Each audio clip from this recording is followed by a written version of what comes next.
and welcome to episode number 117 of the LSR Podcast. My name is Matt Brown, joined each and every week by the brightest minds in all of the gaming industry. With me, I have Dustin Gouker. I have Adam Candee. You can follow them for free on the Twitter machine at Dustin Gouker, at Adam Candee, 2 E's, no Y. If you hate yourself, you can follow me at Matt Brown M2.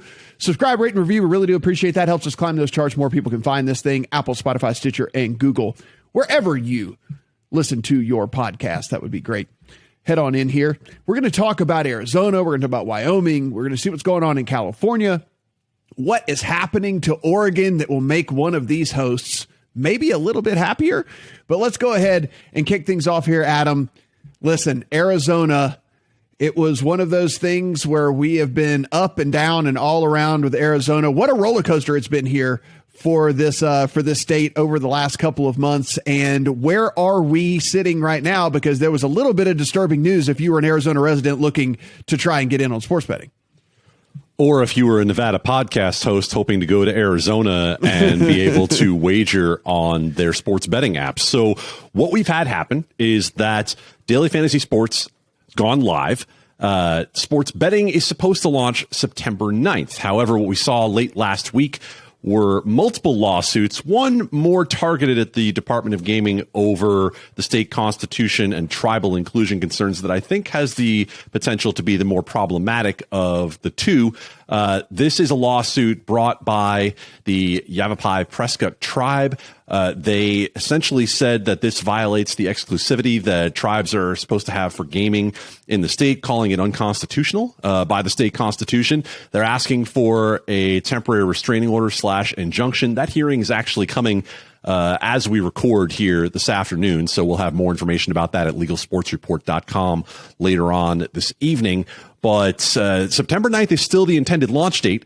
The licenses were handed out. 18 of the 20 that are going to be handed out were given out as of Friday, but essentially it's kind of on a tentative basis here because we have to see what happens with the TRO and the injunction. It could be at least delayed, if not ultimately stopped by this lawsuit. And Adam, September 9th, I don't think was plucked out of the air as far as the date that they want to get going here, because there is some significance to that September 9th date as well. That's right. It's a few days before my birthday. And so they wanted me to be able to have time to plan my celebrations appropriately. Oh, also, it's the night of the first kickoff of the NFL season. Yes. So this is a date that was certainly not plucked out of thin air there at all. I mean, Dustin, so we've gotten out of handicapping things here on this show. I think after you got just embarrassed with the line that you set on number of legal states that were going to be available. But if we're handicapping, will we have legal sports betting going on September 9th in Arizona? I mean, nobody keeps track of that other than you, Matt. So we could have ignored the fact that I woefully underestimated how many states would go live this year. But yeah, I mean, I don't know. There are multiple lawsuits. These are not frivolous, from what we hear. They have some good standing. I mean, I don't know what the chances of this one regarding PointsBet in one of the casinos is, but it's like an administrative error was the reason why they were told they got a sports betting license and they didn't. This all goes to what we've been talking about. Like, how does that even happen? We're talking about gambling licenses. Like, oops, yeah, we told you had a license, but you don't. Like, that's like, I know people make mistakes, but that's a pretty awful one in my book. So I don't know what we're handicapping this at all. There is a non-zero chance that we don't have sports betting in Arizona on September 9th. Let's put it that way. Like putting a number on it, I don't know. But there are people who are worried about it. I know operators are worried about it, even though they have these pre-launch offers. They're going live with all they're expecting to go live. But there are scenarios where like Adam said, either delayed or put off. If the law is declared by a court to be unconstitutional, then we're back to maybe the drawing board. And to be clear, Matt, to be clear on one thing here, when it comes to the PointsBet Cliff Castle situation where they were erroneously informed that they had received a license, they're still holding their powder dry on whether they want to do anything legally or not this other lawsuit coming from the Yavapai Prescott, not the Yavapai Apache, who are partnered with PointsBet. PointsBet also still considering potentially going with another partner. There are 2 licenses handed out, essentially approved by the state, who don't have sportsbook partners as yet. So that's sort of another thing hanging out there beyond this first lawsuit that still could potentially cause some problems. Yeah, it is. Like you mentioned, Adam, I'm rooting for this to get going here. I am very, very interested in what type of promotions and things like that will be available for Arizona, because I imagine that's a pretty big state for them. And everybody that I've talked to on the operator side is certainly super excited about that getting going there. Do we buy the LSR bus since last week so you guys can have hijinks on the road? Just travel around in our VW bus with LSR written really big across the side. Just expense all of it. It's all good. LSR bus. Proved on air. Adam's the one that found the bus. I mean, Adam had the opportunity, and he was the one who really dropped the ball on buying the bus. That's all I'm saying. I'm willing to accept that responsibility. I didn't have the expenses cleared yet. I also didn't know we were going to have Julian signed up as a driver/relationship manager. I have a feeling he's going to do boffo business out of this bus. Can Julian drive legally in the United States is all I'm wondering. I don't know how this whole cross-country, cross-border driver's license thing works. So do they drive on the opposite side of the road up there in Canada? No, the exchange, the way the exchange rate works, he has to be like 37 or 38 or something like that to be able to drive here. In the steering wheel on the other side of the car as well up there and all this. There's all kinds of things that he's going to have to work out before we allow him behind the wheel of the LSR bus, that's for sure. Dustin, we have now listen, this might not be one that the operators are jumping up and down about like they are in Arizona, but hey, we do have another state that is taking legalized sports bets now. Wyoming was here. We're excited. All of the people of Wyoming can now bet. We're huge in Wyoming, by the way. This podcast is huge in Wyoming. Yes, it's huge. Trillions of listeners at last count from Wyoming. DraftKings and BetMGM both announced they got their sports betting licenses and are now live as of yesterday, I believe, if I'm not getting my days mixed up. It is a blur right now heading into NFL season. But yeah, so we have 2 of the 3 biggest sports books in the country right now live. So if you're in Wyoming, go sign up at either of those. Start betting. Again, small state. Who knows what this is going to look like, but this is additive for all of them. You're not going to pass these opportunities up if you're a big sports book looking to grow market share. So DraftKings, BetMGM in right away, and we'll see I assume at some point we'll find out what the Wyoming market looks like. At least it's an ideal time to launch ahead of NFL season and Wyoming Cowboys football as well. Going off script here, guys, but one of the things that I did want to bring up as well is, so we're looking at, one of the ways that these sportsbooks are trying to reach consumers, obviously through partnerships with either leagues or through media partnerships we've seen. There's different ways they're trying to go about all this. One of the things we really didn't see until MGM was the kind of big name hiring of the celebrity guy to pitch your product. So then Jamie Foxx comes out and he's doing these things on the Bellagio fountains trying to pitch the deal. Then we get the news this week that WynnBET has signed Ben Affleck and Shaq to go about pitching their product out there, Adam, which is, I think, is fairly interesting because I don't know how that is going to translate to the average person, but I do know that Shaq is super beloved. I mean, everybody likes Shaq, whatever, there's you can't find anybody to say anything bad about Shaq now, especially if you watch any of his work on TNT. He's got a massive following. He's fairly active on the social media side of things and whatnot. So it is an interesting partnership, an interesting way to go about things whenever, a lot of these, like we were talking about, a lot of these media partnerships have dried up. A lot of the things, the other ways to go and reach a consumer have dried up. So they're going the mega celebrity route. How do you like them apples? I'm sorry, that's the wrong guy from Good Will Hunting. My bad. Ben Affleck, certainly the more curious of the two between Ben Affleck and Shaq. I won't say anything negative about Shaq. I reffed his son's game once. He was on the bench asking for calls, and he actually was very respectful, much better than your average person in terms of dealing with the officials. So that made Shaq a celebrity in my book for forever and a day. It's interesting to see sportsbooks go after celebrities. I mean, we saw with Caesars the very natural combination of JB Smoove and Patton Oswalt. So we try to figure out exactly how that's going to work, but certainly trying to grab as much attention and as many headlines as they can in a increasingly crowded field. And it's an exercise in brand building, I think, Matt. This is, you're just now, I mean, yes, you go, if you're FanDuel and DraftKings or a casino company, you use your databases, you do some regional marketing, but now you're into the phase where, we're going to be, we could have New York, could have Florida here in a not too distant future. You can do national brand building, and that makes sense in this world where we're at, where maybe it didn't really do so much, a year or two ago. So that's what you're seeing is you're going to see, let's build a brand as well in terms of just, instead of just trying to acquire customers, let's, people see Jamie Foxx, now they associate with BetMGM, right? That's the goal of the long tail of all of this, to have that recognition. DraftKings and FanDuel, for as much as we talk about them being ubiquitous, is still not like a household name, right? Anything that they do to add to their brand awareness is additive right now. I mean, they're going to be spending a lot to do this on top of all the other marketing expenses they have, but the brand building is something that you see as long-term play for the marketing of the brands. I mean, I looked at it. I looked at the Shaq thing, and I didn't think it got as much, amongst our circle of people, as much kind of credit as I thought it deserved, because we're talking about a guy who is on national television 2 times a week, all basketball season long. So he's in the public eye every single week,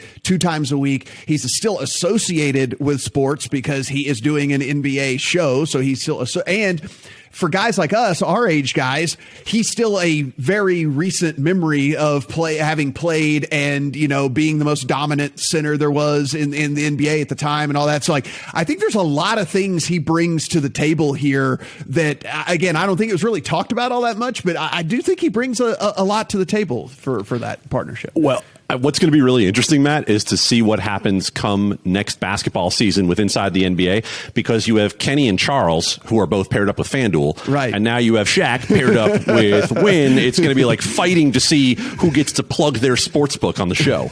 It'll be fun for sure. But again, I went off script there, but it was just I thought it was an interesting nugget that I didn't think got enough attention out there, because I think that's a pretty big. Actually, that's a pretty decent little sign there. Adam, we are talking about California pretty much every podcast these days. There are things that are happening, and we have this one fairly interesting. Well, wait a minute. Is this about sports betting or is this about mental health? I wasn't aware. I'm reading something here and I want to get this right. The California Solutions to Homelessness and Mental Health Support Act. Oh, well, that sounds innocuous, doesn't it?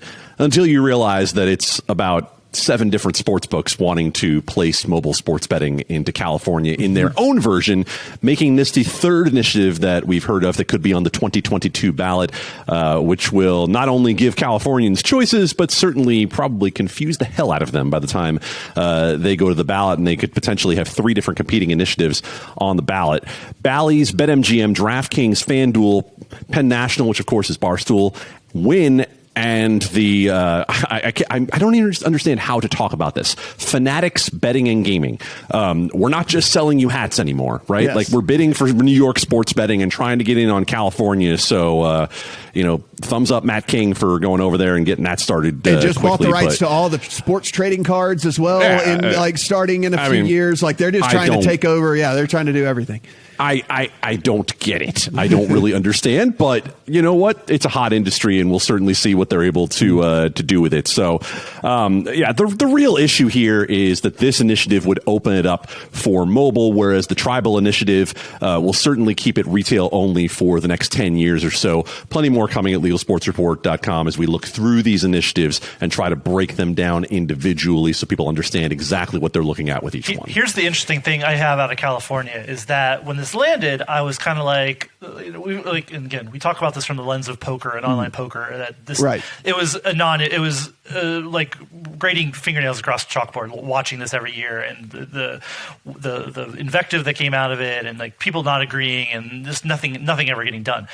The initial response was mostly silence from the tribes, which I would say, like, if they were like, this is the worst thing I've ever heard, they would have been saying, yeah, we're going to destroy this. This is not going to happen. We're going to put all the money behind it. That didn't happen. So if you're reading tea leaves, there's a chance that that maybe they're going to be on board in this. Now that's just tea leaf reading. They could be this, they just learned about this. They're probably weighing their options, but and they could have done this by themselves if they really wanted to. That's the other interesting part. They wanted online betting right now. They could have just said, okay, we want to do something like this. Give us $100 million per license, et cetera, et cetera. So it's interesting to me that it didn't just come out and everybody said, no, we don't want this, blah, blah, blah. So maybe there's a path forward. No, there's a lot. I'm reading a lot out of silence or a lack of negative vibes out there, but it's at least something to build on, I think, from a standpoint of maybe there's a chance for California. I don't know. I'm not going to do an earthquake prediction related to this, though. I will go ahead and do your prediction for you this time. If that silence truly means that the tribes are tacitly on board with this proposal that just came out, I will go back to San Diego and the earthquake can take me away out into the ocean. So I hope you're right. Don't get me wrong. Oh, yeah. I just would be quite surprised if that's the case. I would be too. I would be too. It's just that I really expected this is awful to come out of the tribes, and it didn't. So yeah, I'm an eternal pessimist for sure. But I felt like I want to give our California listeners a little bit of hope that maybe there's something there. I do like the callback there, Adam, on Dustin saying things about states falling into the ocean. I do like the callback there. Dustin, here is something that we know that whenever we've been following all this, there will be lawsuits. We understand some of them. There'll be threats of lawsuits. Some of them will make it to various stages before we figure out how this is all going to shake out. And that seems to be the case here in Florida, as we do have at least a response to the lawsuit that is filed. Yes. So let's set the timeline. September 2nd, as we record this podcast, sports betting could launch on October 15th if everything goes according to plan. There are lawsuits out there that threaten to stop that. The latest is there's a lawsuit that is filed against Governor Ron DeSantis and his administration about the compact that allows for sports betting there. There was a motion to dismiss filed by DeSantis and the state, and the interesting part is also the Seminole tribe sought to intervene into the case as well to go there. So we have this escalated timeline of, okay, we could be a month and a few weeks away from a launch in Florida. In theory, this lawsuit could and probably will move kind of quickly. We have another deadline here of sometime, I believe, next week, where we're going to see a reply due there, and we could see a hearing then in this case before that October 15th date. But again, we've been saying, there's Florida could get stopped. Nothing stopped it yet. Right now, we don't know if Hard Rock, which is really the only operator that's cleared to go live as far as we know, under the law, under the compact that the Seminoles and the state agreed to, is the only one who can go live right now as things stand. So at least for online betting. So we're here and we're in this compacted timeline, and this court case is working its way through. I really boiled down to the very basics of story from John Holden looking into the lawsuit and the reply. I definitely suggest you go read that. But yeah, I mean, we sit here, we've been pumping the brakes on Florida, but at some point, I guess we got to take the brakes off and say maybe we're going to have a launch here this fall. Okay, Adam, I'll flip the script on you. You handicap this. If we are sitting here on November the 1st, will there have been live sports bets that have been taken in Florida? You want odds on this? Okay, yes, I will give you odds on this. I'm going to go ahead and November 1st. Yes. I'm going to make no minus 150. Okay. I think this court process could ultimately take some time. I don't know that October 15th date really moves the needle in particular for anyone. We're already into football season. I don't know that anyone's going to be able to argue any sort of harm from not being able to launch by that point. So depending on how long it takes to get these challenges heard, I would think it might take a little bit longer than that. There might be some more urgency by Super Bowl time. Well, that'll give you something as to rebut with there, Dustin. So you can just remember his prediction right there, and then one day you'll be able to either hold that against him, or I will shove it in your face every podcast that he was right and you were wrong. Minus 150, absolutely. Shove it, buddy. All right, Adam. So this is an announcement that whatever 6 months ago, 8 months ago, a year ago, whatever we'd have been like, oh wow, this is crazy news, and instead this is like fifth on our rundown here. The NFL announces more betting partners. Yeah, I mean, try to explain this to the cavemen, right? Like 7 partners now for the NFL of sportsbooks. And by the way, don't listen too closely when we heard about the tri-exclusive partners of DraftKings, FanDuel, and Caesars early on, because tri-exclusive does not mean what it used to. BetMGM, PointsBet, WinBet, and I'm going to go full Rick Perry here and have to look up the fourth one to make sure I get it right. FoxBet, right? Because, yeah.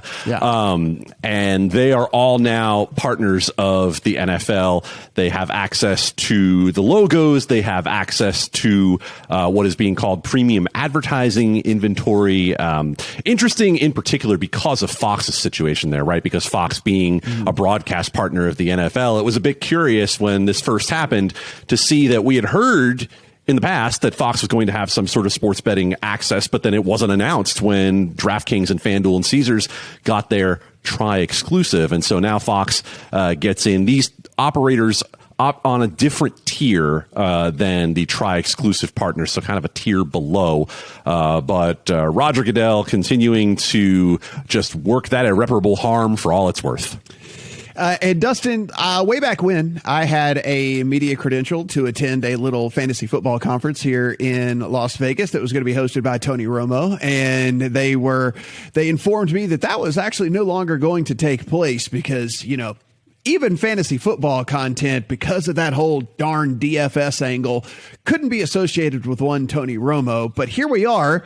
And not only do we have all these sports betting partners, but they're actually going to do content around sports betting as well. Yeah, I mean, that was also just it was like kind of connected to a casino, or it was supposed to be at the Venetian, right? It was like too close to a casino. So that's again the starting point that we always talk about when we're talking about the NFL or any league. It's like, okay, yes, fantasy football near a casino. Couldn't do that. Now we have Rachel Bonetta, who if you are into the industry, Fox Bet Live hosted that with Clay Travis, Sal Pal, cousin Sal, etc. Yeah, Sal Pal, my Philly sports coming out. But so she's doing sports betting analysis and commentary on legalized sports betting focused content from the NFL media. Again, the NFL itself is putting out a press release saying how it's doing gambling content. Put me. I feel like I'm in crazy town. It was not that long ago that this was. We can't have gambling. Now we can't have gambling. This is so bad for us. And now we're doing our own content to attract fans to our site, to our game. Again, it's just I feel like I should stop at some point. But if nobody else is gonna bang this drum, I am going to continue to bang it until I'm dead or I'm tired of banging it. But it's just so ridiculous in retrospect how dumb the NFL, how hypocritical the NFL was on sports betting. Because three short years later, we're doing our own content about gambling. Gambling's fine. We're gonna have Sportsbook in some of our stadiums. All this stuff, and it's just like, man, we could have had sports betting a long time if you weren't stupid about all this. Adam, I'm going to make a bold prediction. Since I made you guys go ahead and make predictions, I'm going to make a bold prediction. There will be an NFL sports book by 2025. That is my bold prediction here. That is how far this is going to swing. There will be an NFL branded sports book by 2025. I'm sending a notification for December 31st, 2025 to see if Matt Siri remind me in 2025. Yes. Hey Siri, remind me in 2025 to hold Matt's feet to the fire. I will bet the over. It actually just picked up. It like when I said it's like whatever. Like it actually is sitting here doing the thing. So don't remind me in 2025 unless I'm right, Siri. Over on 2025 on the NFL Sportsbook. Oh, okay. All right. So me and you are heads up. There we go. Dustin, we have some fun stuff headed your way considering what you've had available here for the last little while. Yes. We're getting a DraftKings Sportsbook here in Oregon, apparently. I'm still only going to get one Sportsbook, but it will be far superior to the garbage I have now. If you know the backstory, we launched with SB Tech, which DraftKings, of course, acquired as part of its going public. The app here is is absolute garbage, to put it nicely. I will be excited to have DraftKings and any kind of retention bonus offers here, because we don't get those really here. So the Lottery Commission approved moving from the Oregon Scoreboard app, is which we have now, to DraftKings, waiting on details and all of that. But I, for one, will be happy to have, if I can't have multiple sportsbooks, at least I will have one decent one. Yes. And Adam and I will sit here and look at you with the fire of 1,000 suns in our eyes every single time, because we don't get any of that stuff. So yes, we will definitely do that. Adam, take us home with some state updates, my man. Well, if you insist, let's go to Connecticut first, as that's another state that we anticipate could launch at some time within 2021. Their sports betting rules were approved by a joint legislative committee. They are still subject to some tweaks as we go along here, but the three sports books that we are going to see, DraftKings, FanDuel, and however the Rush Street one is branded through the lottery, all will probably have at least a reasonable chance at launching in 2021 sometime this fall. Could be as late as the Super Bowl, but they seem to have the infrastructure in place to be able to get that done before too long. In Connecticut, in Maryland, a state that has moved a little slower than we thought it would, their sports betting rules were published in the Register.